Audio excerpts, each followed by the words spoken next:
어서 오십시오. 안녕하십니까? 예. 제가 엊그제가 설이었는데 이 설 연휴 전에 박 전 대통령 만나고 오셨다고요? 예, 지난 금요일 날, 2월 1일 날 뵙고 왔습니다. 박근혜 대통령께서는 2017년 3월 31일 구속되어 수감 생활을 한 지 1년을 훨씬 넘기고 이제 만 2년을 20일 앞두고 있습니다.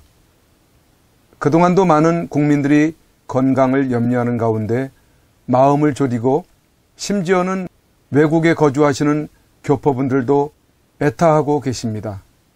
얼마 전에는 모 유튜브를 통해 대통령의 건강이 매우 위독하다는 방송으로 염려를 가중시켜 마음을 태웠었는데요. 구정을 지난 후 며칠 전에 유영아 변호사가 방송에 출연하여 대통령의 근황을 전해줌으로써 어느 정도 염려를 해소시켜 주었습니다. 그러니까 유영아 변호사가 전해준 소식은 대통령의 최근 근황인 셈이지요. 가장 먼저 여러분들이 궁금해할 부분은 건강 이상설인데요. 대체적으로 건강이 좋은 편은 아니시지만 몸무게가 37kg밖에 안 나간다는 설에 대해서는 사실이 아니라고 밝히고 있습니다. 이에 대한 유영아 변호사의 이야기를 들어보겠습니다. 근데 박근혜 전 대통령이 건강이 굉장히 안 좋다 이런 소문이 많이 났습니다. 네. 일부 뭐 유튜브에서는 위독한 지경이다 이런 이야기를 하는데 건강 상태는 좀 어떻습니까? 기본적으로 건강이 좋지는 않습니다. 그렇지만 뭐 유튜브에 저도 조금 전에 방송 들어오기 전에 문자로 받았는데 뭐 대통령께서 위독하시다, 뭐 몸무게가 39kg 빠졌다 이런 얘기가 있었는데 그건 좀 사실과 다르고요. 근데 건강이 좋은 편은 아니십니다. 근데 시청자들께서는 이제 그 박 전 대통령이 그 허리 때문에 굉장히 힘들어 하신다. 그러면서 이게 그 구치소 쪽에서 좀 배려가 없는 게 아니냐 이런 이야기를 좀 하더라고요. 그 부분에 대한 생각은 어떠십니까? 대통령께서 이제 좀 지병으로 허리가 좀 아프십니다. 그러니까 목도 디스크도 있으시고 그래서 제가 수감 초기 때부터 이제 교도소 측에 대통령 허리가 안 좋으시니까 뭐 책상하고 의자를 좀 넣어달라고 부탁을 드렸고 그게 아마 지난 문재인 정부가 출범하고 난 이유입니다. 2017년 7월 21일 날 제가 확인해 보니까 21일 날 책상과 의자가 이제 반입이 된 걸로 그렇게 확인이 됐습니다. 대통령께서는 어떠한 것으로 시간을 보내고 계시는지에 대해서도 언급이 있었습니다. 국민들이 보내주시는 편지를 하나하나 다 챙겨 읽으시고 서신을 통해서 밖의 소식들을 아시게 된다고 하시고 일주일에 1000여 통의 서신을 받는다고 하셨습니다. 그 중에는 선구자 방송에서 엽서 보내기 운동을 하고 있는 그림 엽서들도 많이 받으셨으리라 생각이 됩니다. 지지자들이 편지는 보낸다고 그러더라고요. 그 편지는 읽어보십니까? 편지는 다 읽어보십니다. 답장을 혹시 하시는 적도 있나요? 대통령께서 이제 편지를 읽어보시고 보통 한 일주일에 제가 알기로는 한 몇백 통에서 많게는 1000통이 넘어가는 걸로 알고 있고 제가 이제 한 번씩 들어갈 때마다 편지를 이제 다 보신 거 내주십니다. 제가 보관을 하고 있는데요. 직접 답변하시기는 지금 상황이 그래서 못 하시고 한 2분 정도 저한테 개별적으로 감사하다는 말씀을 좀 전해달라 이래서 제가 전화로 말씀드린 적은 있습니다. 자, 그런데 그러면 박근혜 전 대통령이 이제 뉴스 같은 것도 보시긴 할 거 아닙니까? 그 옥사에 계십니다만 뭐 뉴스도 들어가고 저는 뭐 TV 시청은 안 하시는 걸로 알고 있습니다. 신문 같은 건 보십니까? 신문도 안 보시는 걸로 알고 있고 다만 이제 지지자분들이 그 뭐 신문이나 방송에 나오는 보도 이런 걸 다 정리해서 편지로 보내주기 때문에 어느 정도 내용은 알고 계시는 걸로 알고 있습니다. 엽서와 편지 보내기는 대통령을 견디시게 하는 매우 중요한 역할을 한다고 할 수 있습니다.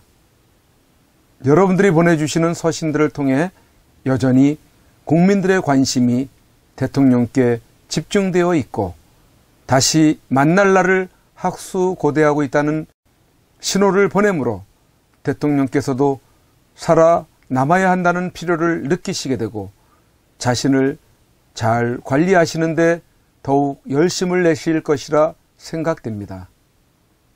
대통령께서는 희망의 끈을 놓지 않고 계시다는 것을 어떻게 알 수 있느냐면 구치소 내에서 상당히 많은 책을 읽고 계시다는 소식으로 알 수 있겠습니다.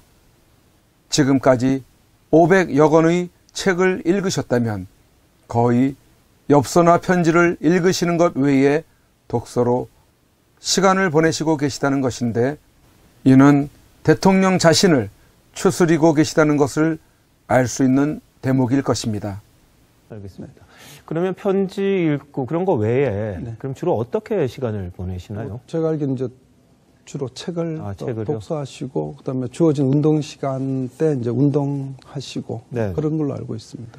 보통 유 변호사님이 건네드리죠, 그 책들을. 그렇습니다. 예전에는 뭐 바람의 파이트라든지 이런 것도 이야기가 좀 됐었는데. 그 이제 바람의 파이트가 이제 만화책 맞습니다. 그 방학기, 그건 제가 이제 예전에 고시 공부할 때 봤던 책이라서 한번 넣어드렸던 적이 있고, 뭐 대통령께서 만화를 안 좋아하십니다. 그래서 그건 바로 반출을 하셨고, 그다음 제가 넣어드린 책은 이제 뭐 철학, 그다음 심리학, 인문학, 미학, 뭐 다방면에서 넣어드렸습니다. 그래서 지금까지 한 500권 이상 들어갔고요. 500권 이상이요? 최근에 이제 넣어드렸던 책이 제국의 품격이라는 책하고, 그다음에 강한 이스라엘 군대의 비밀, 뭐 그다음에 아트 인문학 이런 거 넣어드렸고, 지금 넣어드리면은 다 읽으시는 거예요? 읽으시고 책에 대해서 이제 말씀하실 때도 있고, 또 저도 이제 읽은 책 중에서 많이 권해드리는데 서로 그 책에 대해서 말씀 주시면 제가 또 제 의견 또 드릴 때도 있고, 그래서 뭐 이런 책 내용은 이런 게 굉장히 좋았다, 뭐 다른 이런 부분에 책이 있냐 그러면 또 구해드리고 그렇습니다. 알겠습니다. 따라서 밖에 있는 여러분들도 매일 또는 주말마다 태극기를 들고 국민저항에 참여하고 계시는 것을 늦추지 마시고 열심히 세를 결집하여 때가 되면 함께 다시 만나 대한민국에서 공산주의 세력들을 척결하고 안정된 자유로운 대한민국을 일구어 가야 할 것입니다.